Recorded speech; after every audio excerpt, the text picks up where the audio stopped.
And away we go. Hello, and welcome to you and this program of the University of Arkansas Small Business Technology and Development Center. We are so pleased to be able to bring you these educational programs to support small businesses in the region and the state. Please be advised that we will be recording the webinar for ASB/TDC education purposes.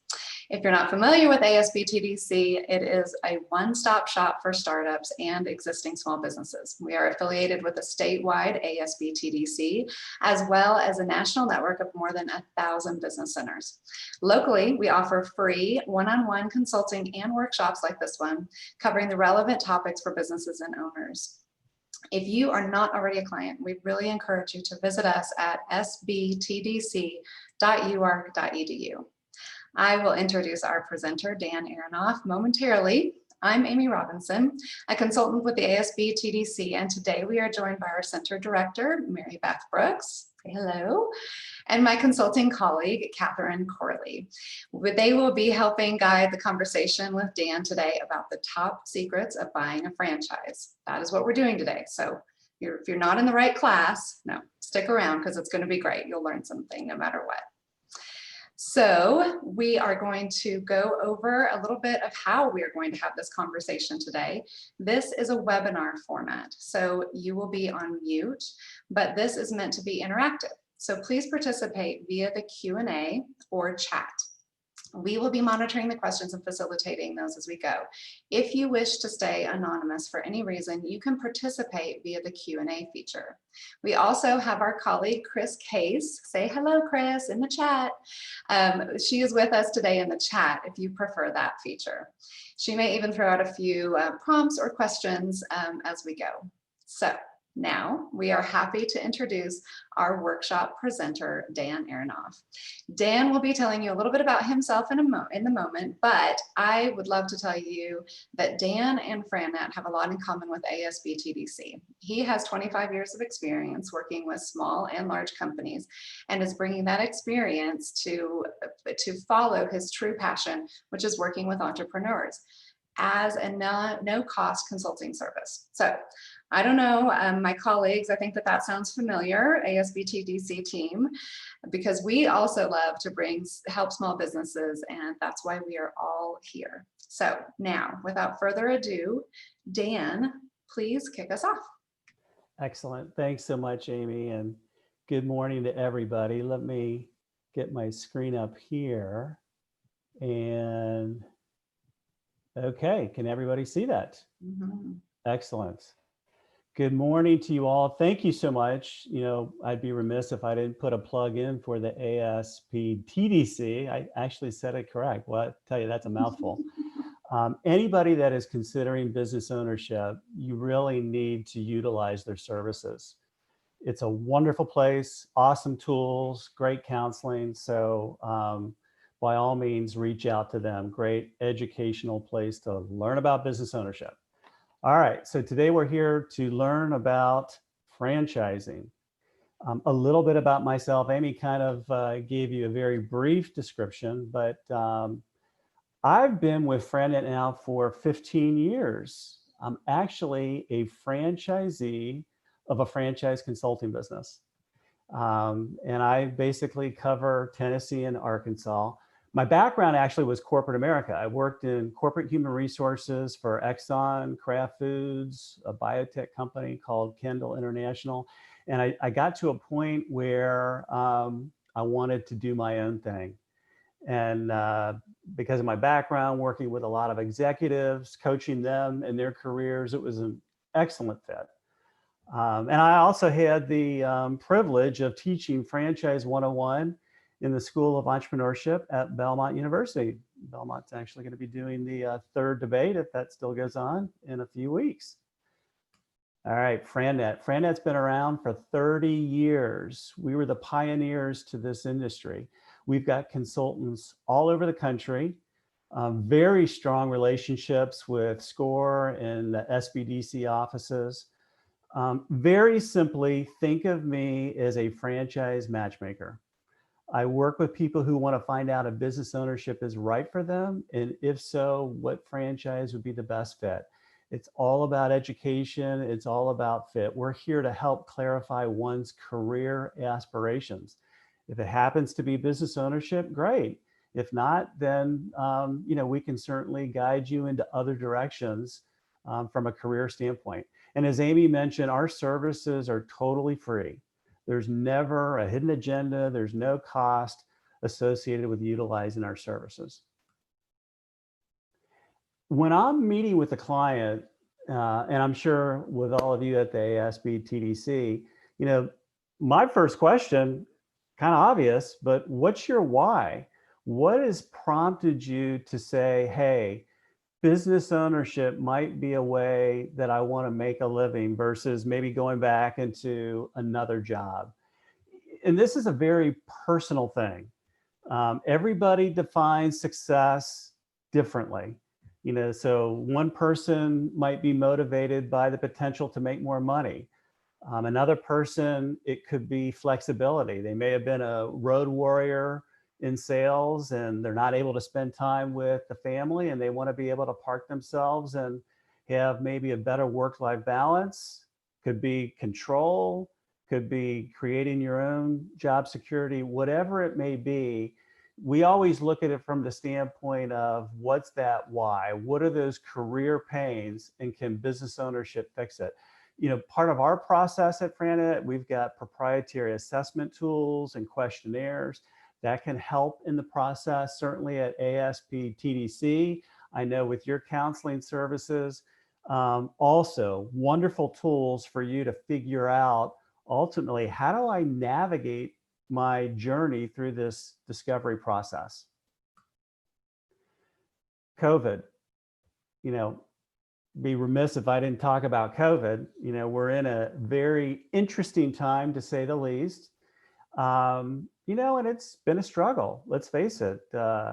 This is not an easy time for a lot of people. And I think hopefully now, who knows, certainly from an optimistic standpoint, I think there are good things to look forward to, but, still some challenges too.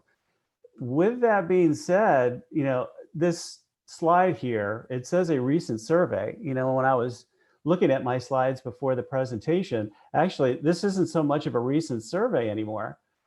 Interestingly enough, this was done back in March. And as you see, 54% say that now is a good time to start a business.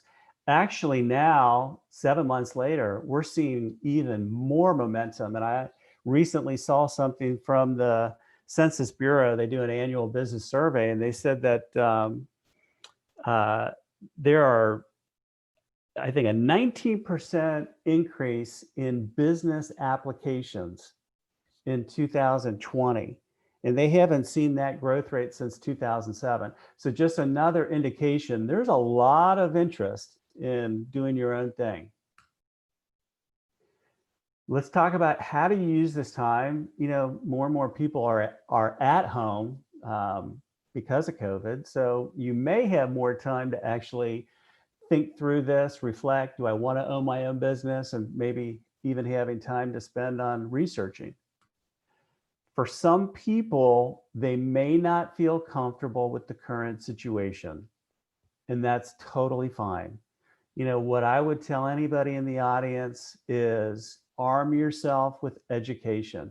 This is your opportunity to really kind of learn. Again, utilize the services at ASP TDC. We do a lot of webinars. I know ASP TDC does too. Take advantage of this time to arm yourself with education. And when that time, if that time is right, then you forge ahead and you meet with a counselor there, or if franchising is something that you're interested in, you reach out to me.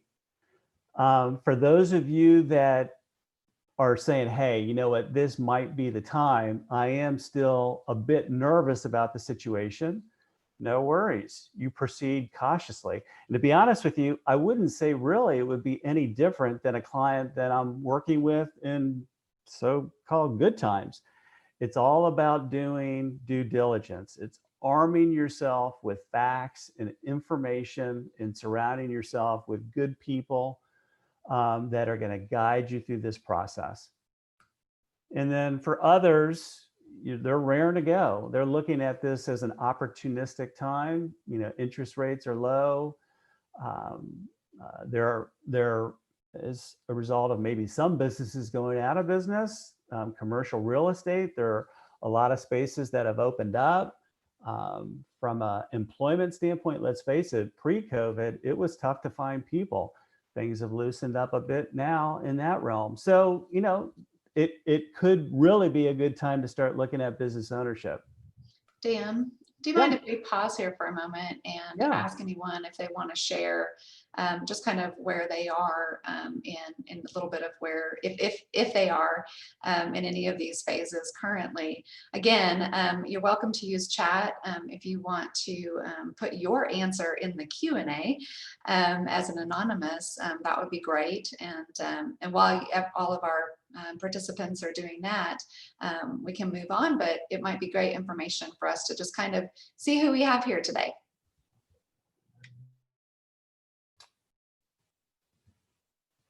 Any comments, any questions?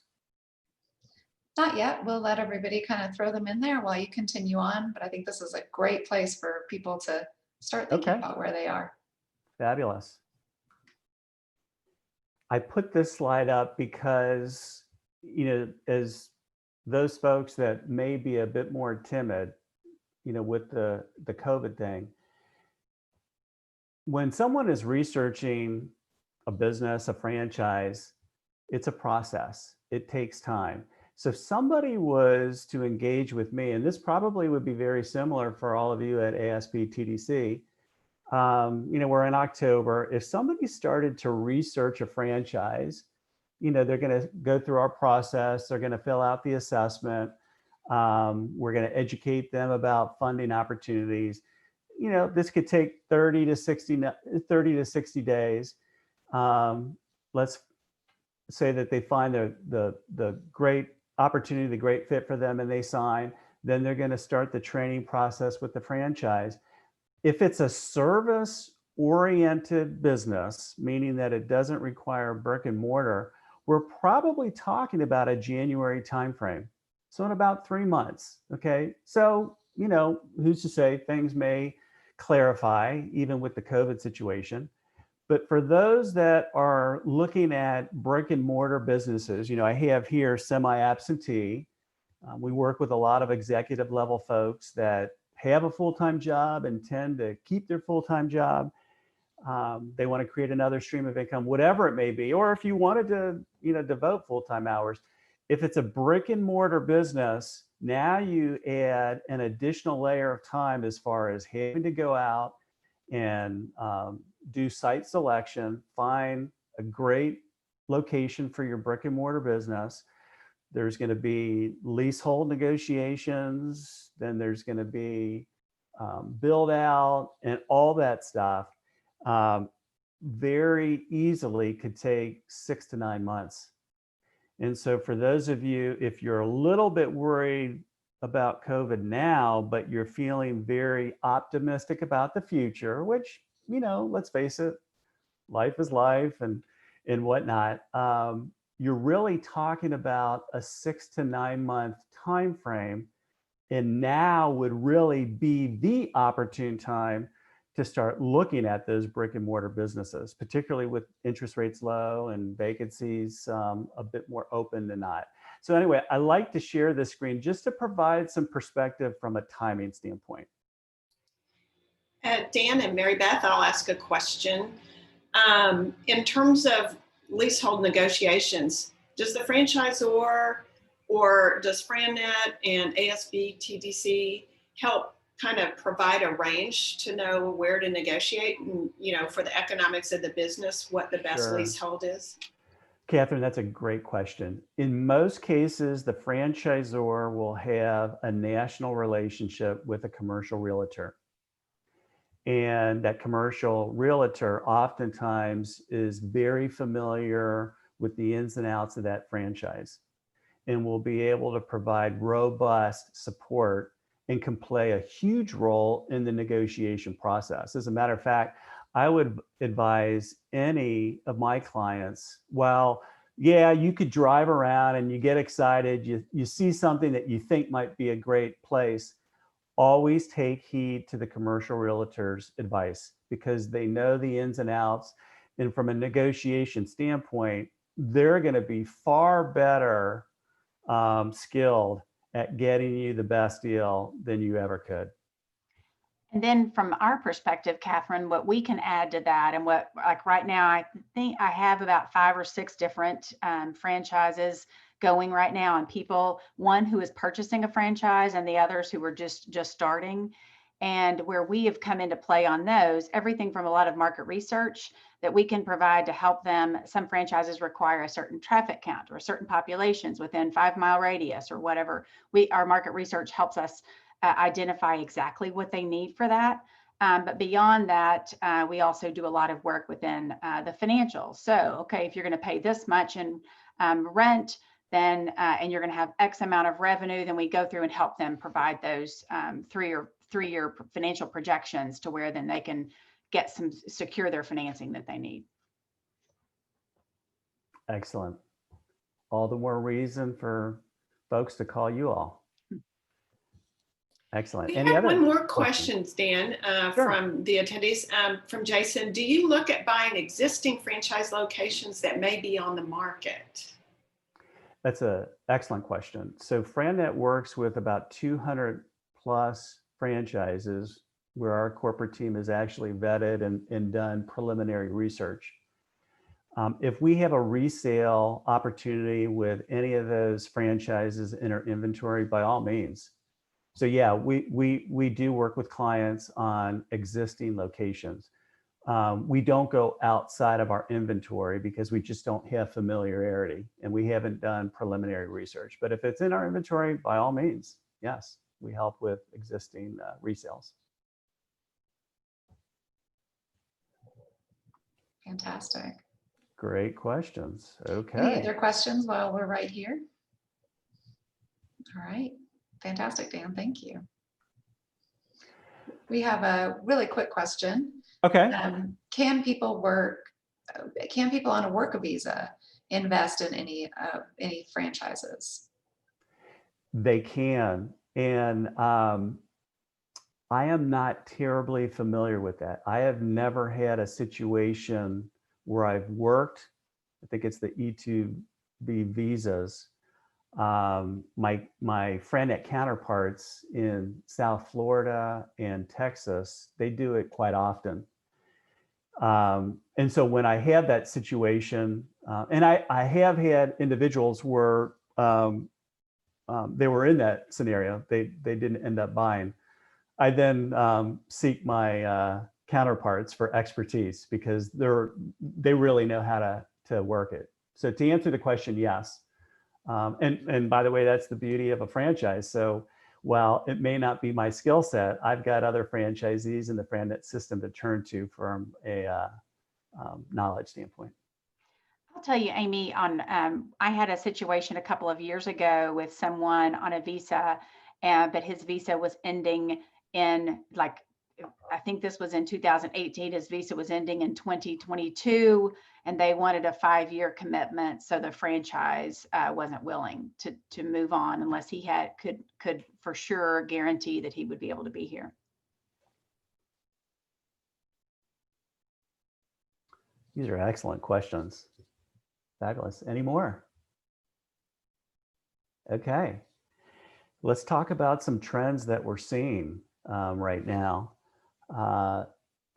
If somebody was to ask me what sectors or what types of businesses are we seeing the most interest in, certainly this slide kind of says it all. Recession resistant, essential services are certainly hot. Not so much the brick and mortar, more service oriented, low cost, low overhead businesses. We've definitely seen very strong momentum. If they are brick and mortar, they would be brick and mortar formats that are a bit more nimble. So, drive-through, to say the least. If you don't have that, you know, from a restaurant standpoint, that could be a real challenge.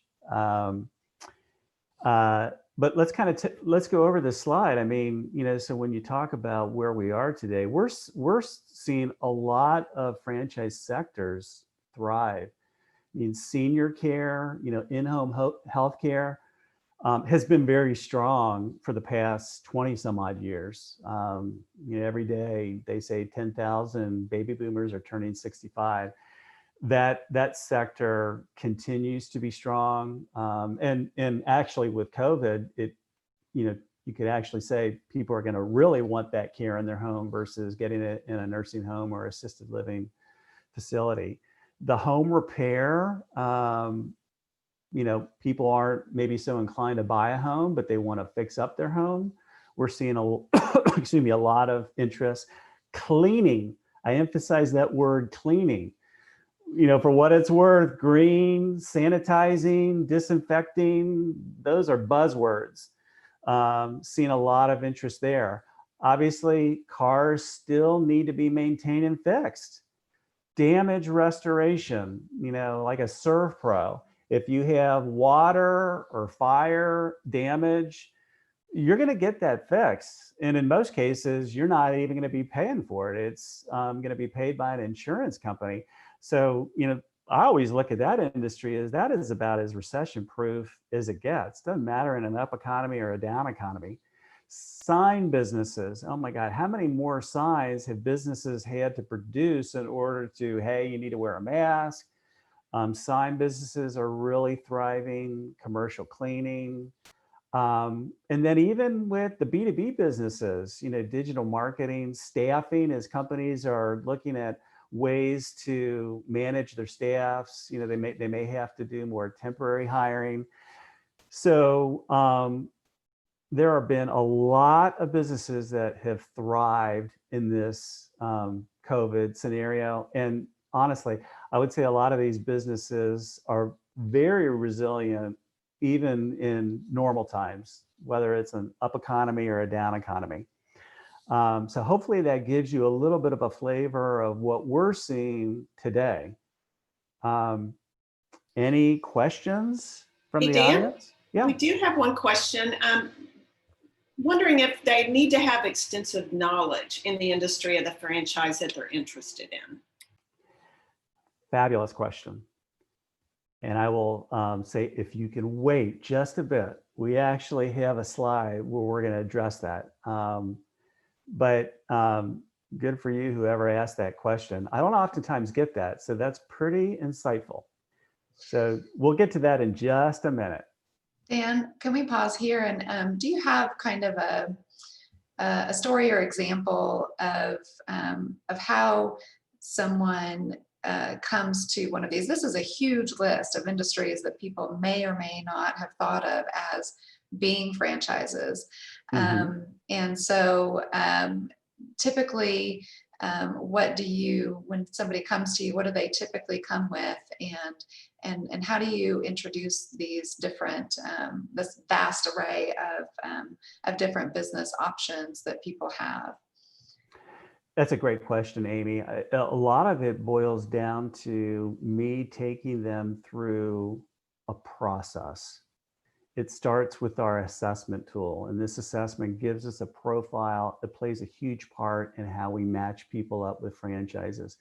You know, it doesn't come together until we would actually get together and have a consultation.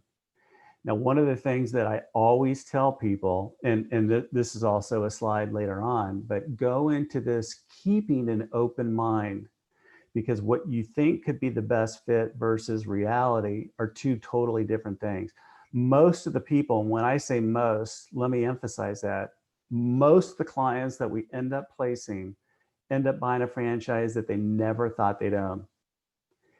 And it's something that, while I think all of us like to think that we keep an open mind, there are a lot of preconceived notions that we all have. Probably the biggest mistake that people make when they begin this process is they pick a franchise based on how they feel about the product or service. i.e., I love ice cream. wouldn't it be fun to own an ice cream franchise? Okay. And so I'm like, okay, well, put on your dream cap, let's have some fun here. If you could own the perfect business, maybe throw out some attributes that would be real important to you. Okay, well, they'll say, if I could have a business that isn't open 7 days a week, long hours, I don't want, churn and burn turnover, hiring and firing a lot of people, and I have to mess with inventory and all those things. And by the way, this happens a lot. And what they don't realize is you're actually kind of describing what you would have with an ice cream franchise. Now, I'm not poo-pooing an ice cream business. It can be a great fit for the right person. But oftentimes that product or service, what you think could be the best fit versus the attributes and the criteria that are really important to you, oftentimes are two totally different things. So again, I emphasize, go into this keeping an open mind. Let yourself learn what's out there, because as you see, there's a breadth of opportunity. And we're going to get into kind of what are the different sectors out there. But great question, Amy. That's awesome. Thank you. Dan and Mary Beth, I have one more question, which would be, what is the best way to structure ownership? Is it an LLC or, the various other structures available? And can you invest using an IRA? Do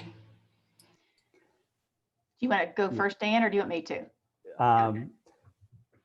Well, I look at it from the standpoint of anybody that I'm working with. Eventually, they're going to work with a franchise attorney. Oftentimes, that franchise attorney is going to help them, or it could be a CPA, whoever it is. They will educate them about the different nuances of LLC versus S Corp versus C Corp. I don't. Certainly, it's an important part of the business formation process. I don't think it's a huge deal. I think oftentimes people put maybe a little bit more emphasis on it than need be. But so in other words, I don't really. Again, there are nuances of why you'd want to have an LLC versus an S Corp and so on. But I'm always going to point them to a CPA and/or an attorney to help educate them. Mary Beth, how about you? I ditto what you're saying on, I always refer everybody to their lawyer or their CPA who are going to be involved in that process anyway. And based on the best structure will be determined based on what the needs are. So that's an easier question to answer. On the using an IRA, I have had somebody who's gone through and gone through that approach of using, because like we're in Northwest Arkansas. I know we have some participants who are not in Northwest Arkansas, but in Northwest Arkansas, we have several who are corporate executives, several corporations. So we have corporate executives who are looking to do something different than what they're currently doing. And they're just tired of the hardcore struggle of corporate life. So they have really good 401ks, really nice IRAs, and you can utilize through a specific program what you have in those. But it's just a very specified. Reach out to us, because I'm sure Dan can help you with it as well as we can. But again, we can give you information, and then you'll likely go back through your CPA and through your employer and doing all that in order to be able to utilize that money. Yeah, totally agree. And we do have a lot of clients that leverage retirement monies to fund a business. Yeah. We work with several third-party vendors that specialize in this. For some people, let's face it, it's a very personal decision. Some people look at their retirement investments that's earmarked for retirement. They don't want to touch it. I totally get it. Others may look at it from the standpoint of, well, if I could use that money and not incur any debt service, I'd rather do that. And then there's some people that are really cash heavy. In other words, that may be their only place legitimately that they could invest in a business, and then they have to make that decision. Is it right for them? So we do see a lot of folks leverage retirement dollars. Again, work with companies that know how to do this. It really boils down to a compliance thing. In other words, you want to make sure that this is done the right way. As this vehicles become much more mainstream, we've seen a lot more folks get into it. And I just caution people, just make sure that, you know, whoever you're using, they know how to do this stuff the right way, because Marissa, I mean, they'll get on your case if it's not done right. But yeah, it is a pretty popular methodology. There's certain things that need to happen. For instance, you would need to incorporate as a C corporation. So this is where you're going to want to canvass your CPA and just make sure, what does that mean? And we'll talk about that a little bit later. I've got a slide that talks about funding options. But yes, you can use retirement dollars to fund a business. Fantastic. Dan, we're at the halfway point. I just wanted to let you know, since we have all these amazing questions rolling in, I don't want fabulous. to Okay. don't want to cut anybody short. Excellent. You included. Yeah, no, I appreciate that. All right. Let's talk about franchising myths, because in a lot of respects, I think it will answer a lot of questions that folks have. And certainly, as I mentioned before, sometimes people come in with preconceived notions. So let's dispel some of these myths. Okay, myth number one, franchising is only fast food and retail. Without a doubt, whenever I do a seminar and I ask people what are the first franchises that come to mind, it's kind of always the typical things, the Chick-fil-A's, the McDonald's, the Subways. Certainly there are a lot of food franchises. And you know, a lot of these franchises are awesome franchises, but there is a lot more to franchising than French fries. As you see from this slide, there are 3,600 different franchise companies, okay, in 90 industries. There is such a variety to consider. Oftentimes, I think people, you know, they look at that and find that very appealing. You know, so let's take a look at some of these categories. You know, business services. You know, we've got consulting businesses, IT, sign businesses, digital marketing, retail products and services could range anywhere from hair care to massage to pet supplies. I mean, you name it, there's a ton. Personal services, it could be senior care, it could be tutoring, commercial and residential services. We talked about restoration, commercial cleaning, maids businesses, HVAC. Of course, you got automotive, which is a huge sector. You know, that other category could be hotels, could be kids' entertainment businesses, storage. There is a franchise in practically every category. As a matter of fact, a lot of these businesses, you probably didn't even realize they're franchises. So, you know, if for whatever reason, food is not your cup of tea, just know there's a lot of variety out there. Myth number two, franchises succeed because of the quality of the product. When I actually do a live seminar, I always ask this question to the audience. How many of you have made your own hamburger, and could you make a better hamburger than McDonald's?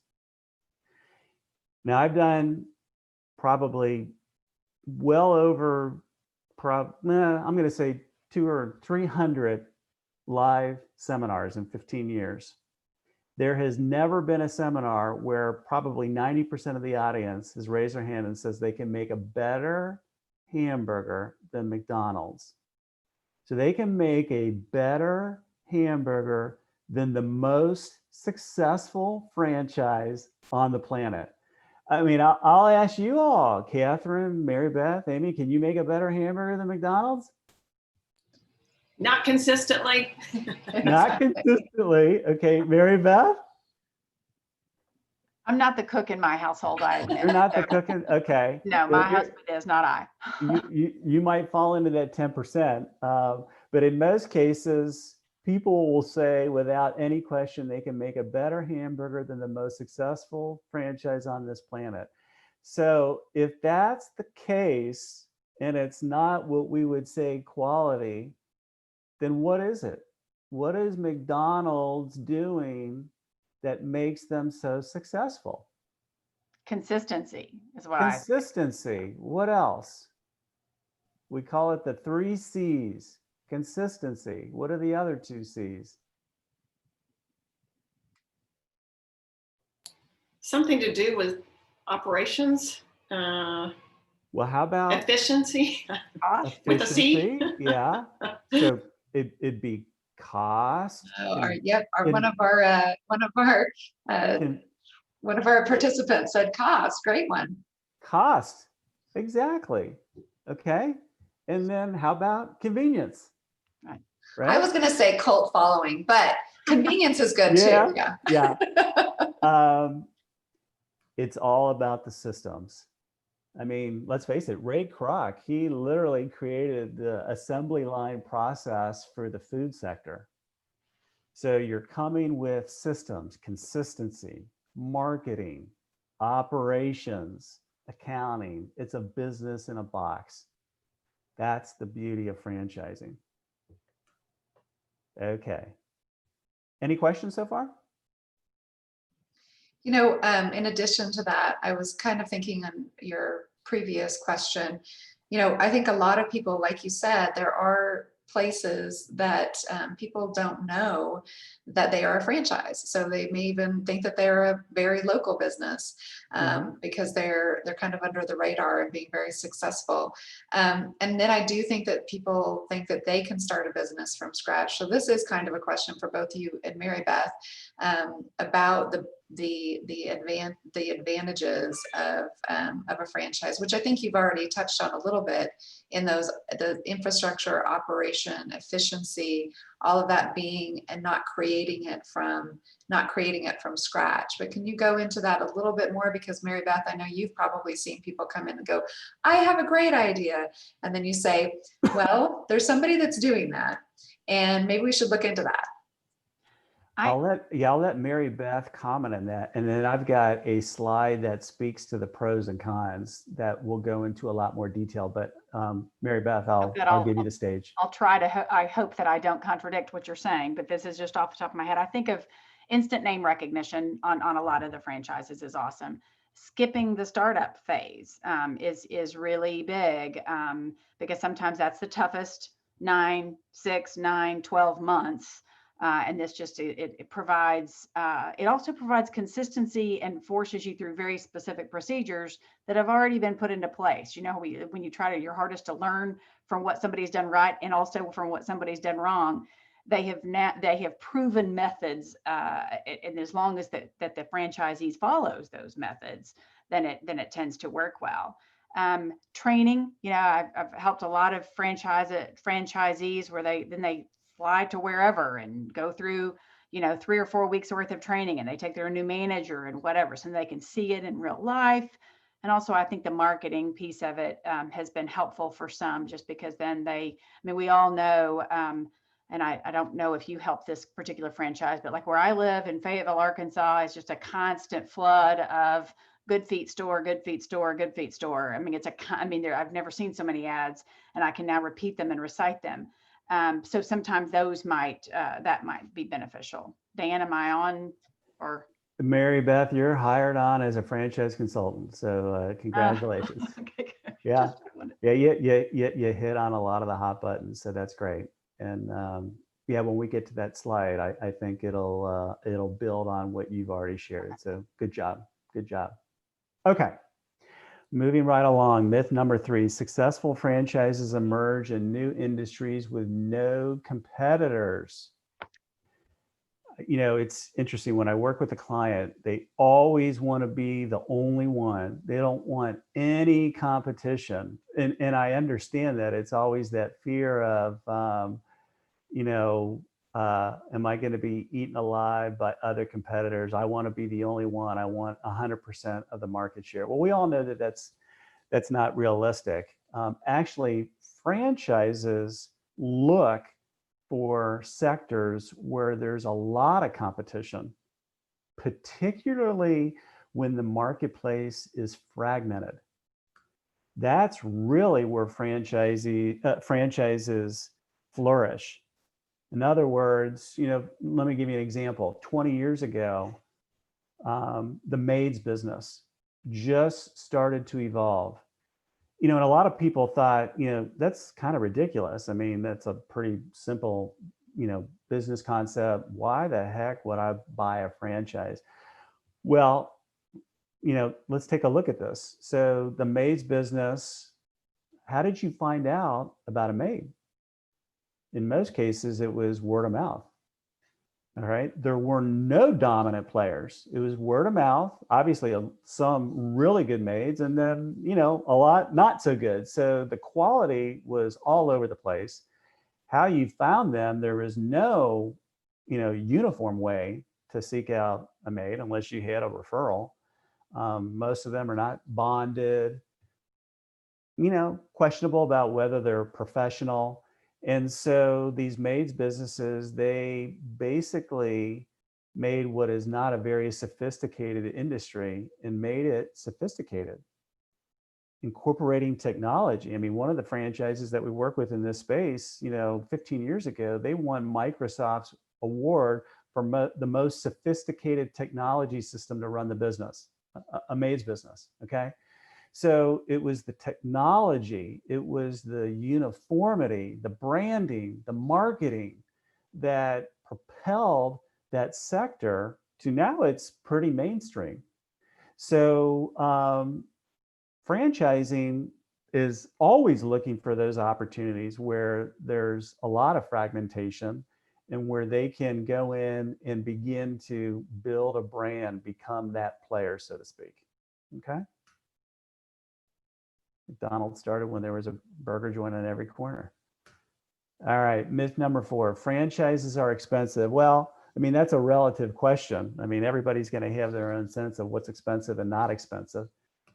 When you look at this table, yeah, there are a lot of numbers on here, but very simply, I want you to be thinking about it in these terms. About 46% of all franchises have a total investment that is $250,000 or less.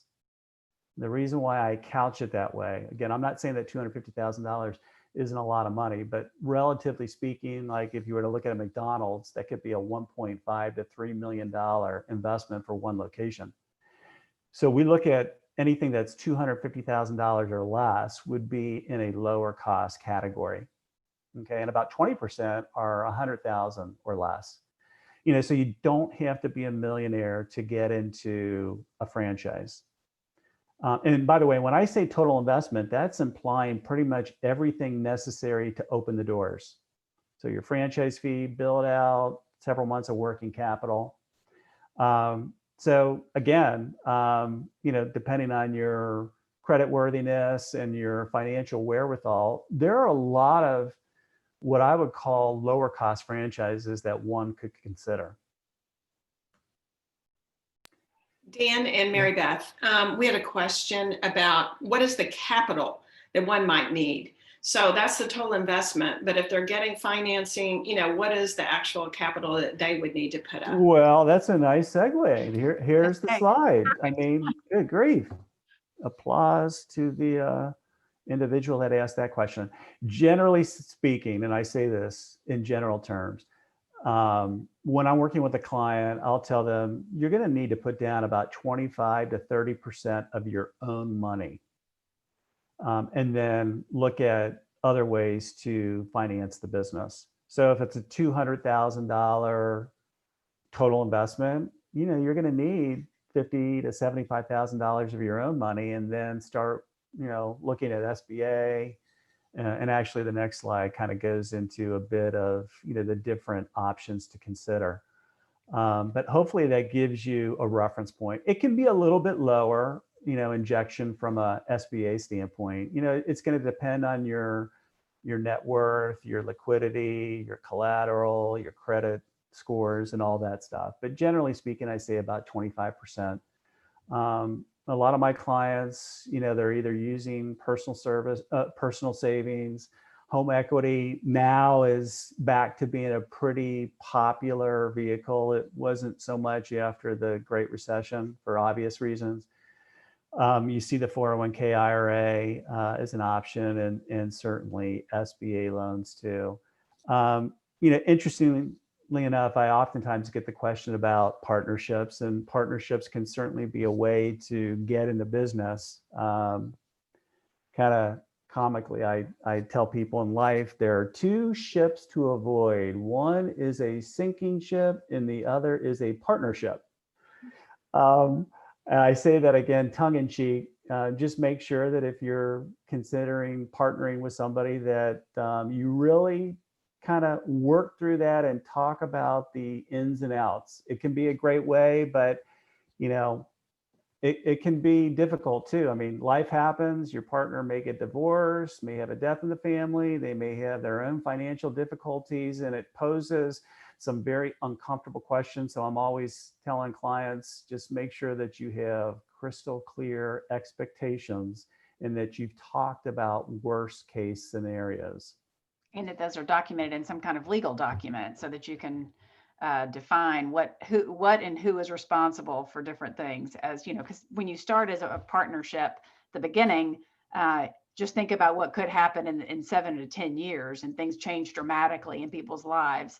And then so often one might end up having to really take over for the others. And then it's not always going to be as rosy as it may be as from the very beginning.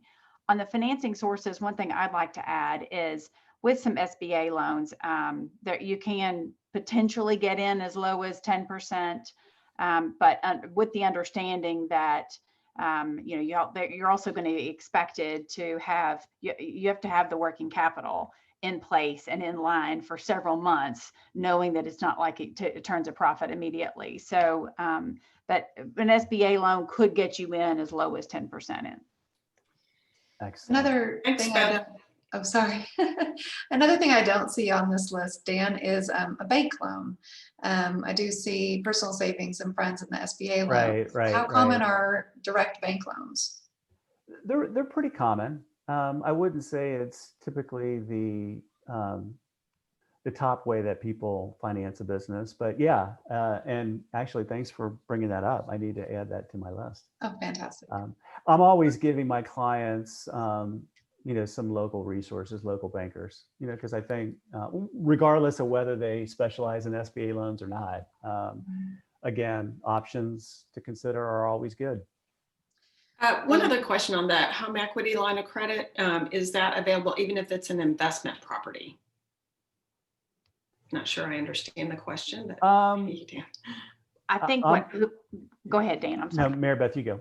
I think what the person is asking is if it's an investment property, meaning it's a commercial investment for the individual, then is a home equity line available, and typically not if it's a commercial property. Okay, and then I had one other question. Are there any virtual or online businesses in franchise? There are, yeah. Can you give us some examples? Right.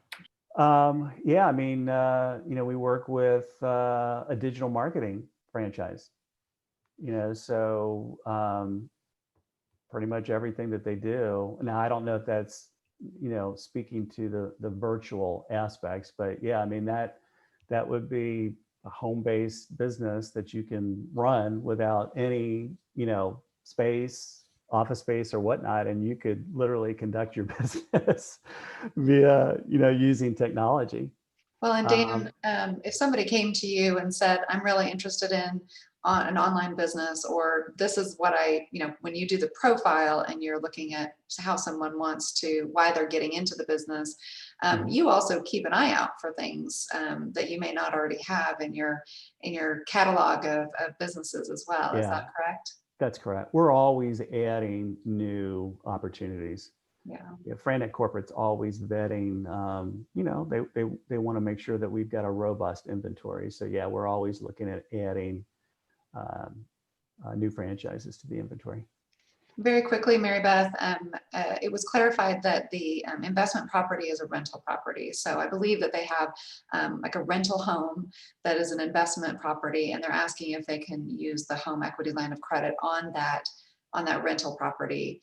In order The challenge is that if it is, the bank deems it as an investment property, therefore it's a commercial loan, and on a commercial loan there's not a home equity line of credit. Now, could you get a second on that? Maybe so, but it wouldn't be truly deemed as a home equity line. Great clarification, thank you. Okay, so I see that we have 8 minutes.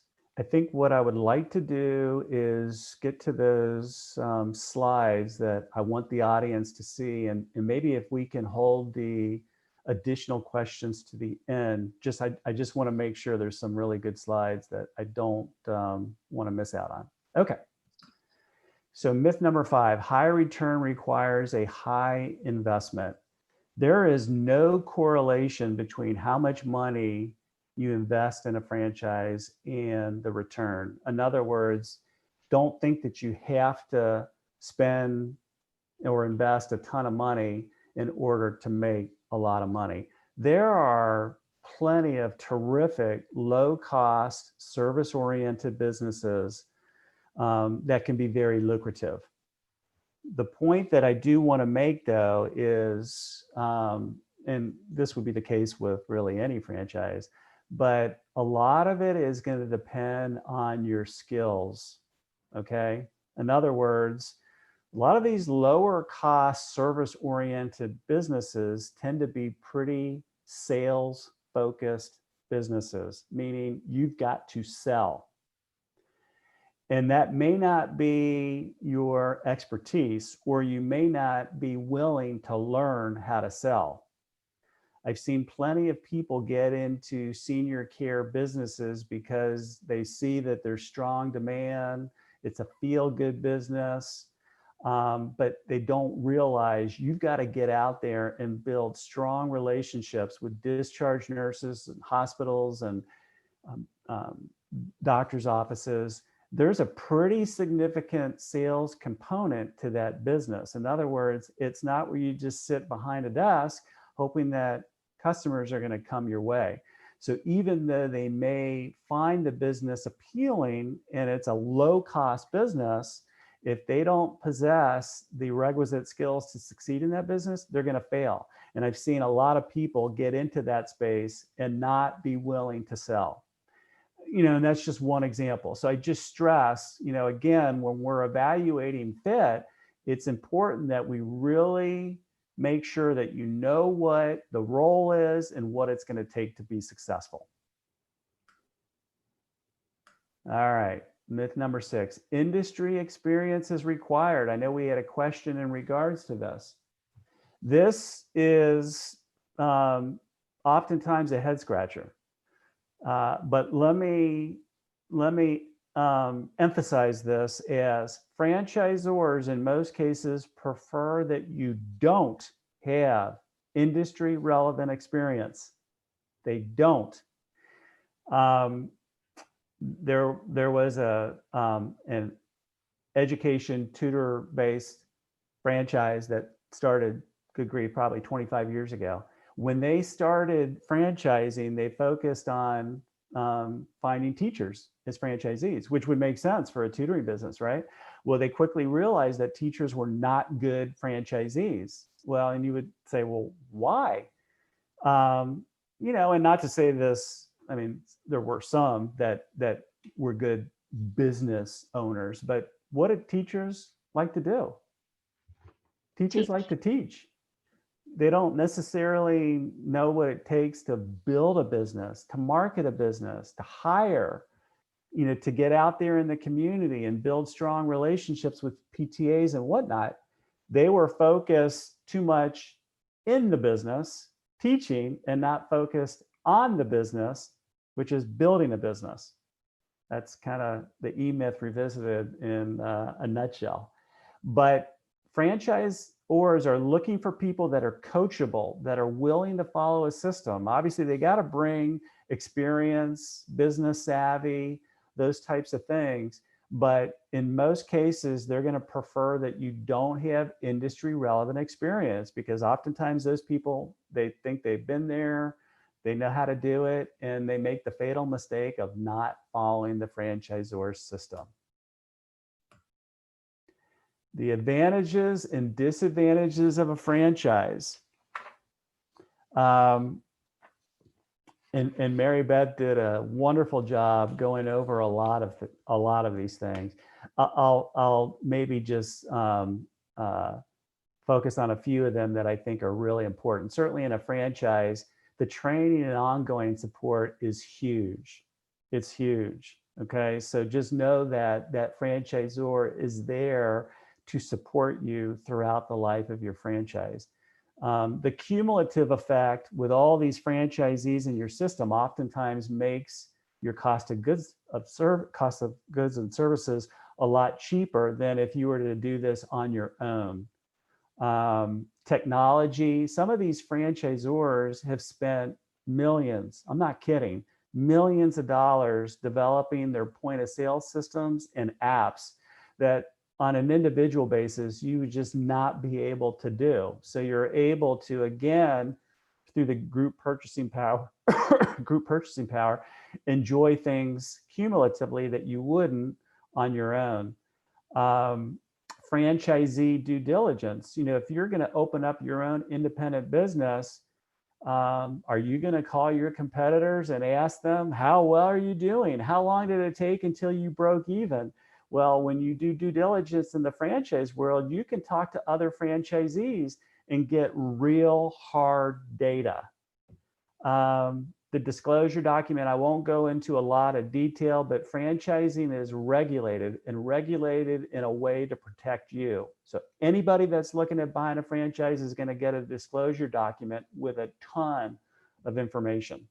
And lastly, you know, for folks that have never owned a business before, they want that structure, they want to be a part of something, they're going to find franchising to be very appealing. Now, on the downside, obviously, if you're in a franchise system, you're going to have limited territory that, you know, you may not necessarily like. You're going to have limitations on what you can sell. You know, obviously, they're going to want to ensure consistency and quality of product. So if you wanted to add chimichangas to McDonald's menu, probably ain't going to happen. You're going to be paying royalties. You're going to be paying franchise fees. Now, all those things should actually be beneficial, but those are things that obviously you may consider as being a downside. Oh my God, we got 1 minute. Let me talk about this one slide, and then if we have any additional Q&A.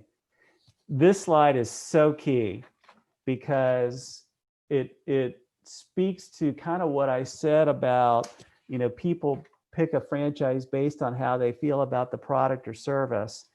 This slide is basically saying separate the function of the business versus the function of the business owner.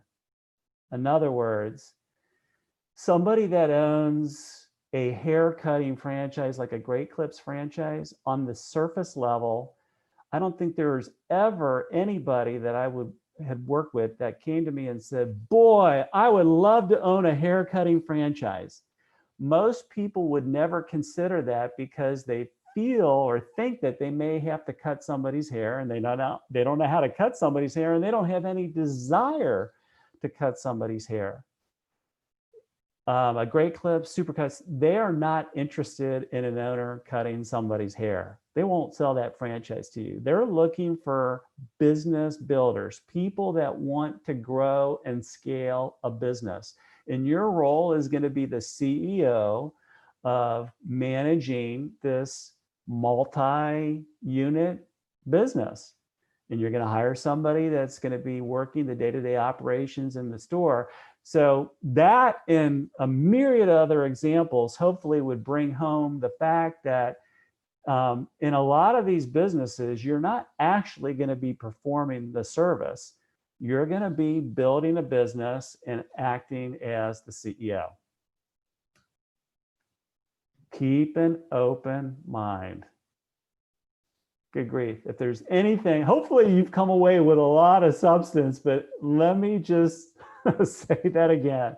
Whether you're looking at a franchise or working with the folks at ASP TDC, go into this keeping an open mind, because there's so many opportunities to look at. Our assessment, we've kind of talked a lot about that. That's the cornerstone to our process. If you have any interest in filling that out, I think it's a valuable tool. Or go to the ASPD TDC. They've got wonderful tools as well. There's my contact information. Well, we're 2 minutes over. Well, it's okay. That's one of the most important things, is to make sure we get your contact information and where to find you. And of course, we are happy to stay and answer a few questions. We know that if anybody has to fall off, I will let them know that you can all find us at sbtdc.uark.edu, and you can give us a ring as well. But we'd love to stay and answer a few questions. If anybody needs anything else, we'd love to take that. So we don't want to, before we end all of that, I'm going to just tell everybody that if you are going to have to drop off, thank you for being here. Again, as a registrant and an attendee of this webinar, you will be emailed a copy of this presentation, as well as a brief survey that will help us continue to serve and bring you quality programming, people like Dan, who we love to work with.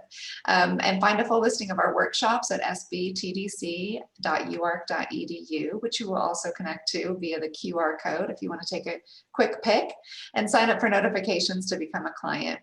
We are also posting on social media, so follow up with us on Facebook, Instagram, and LinkedIn. And so please stay in touch. As I mentioned, we will go ahead and continue asking questions if you can stick around. So, any other questions out there? All right. I'll go ahead and stop share. Well, thank you so much, Dan. We really appreciate you being here today and being part of our ASB TDC family, because that's exactly how we consider you. And thank you, Mary Beth. Catherine had to drop off. We know everyone is busy, but we really appreciate everyone being here today. And we hope that we will see you all at another program again soon. Excellent. Thanks so much, and have a great day. Thank you.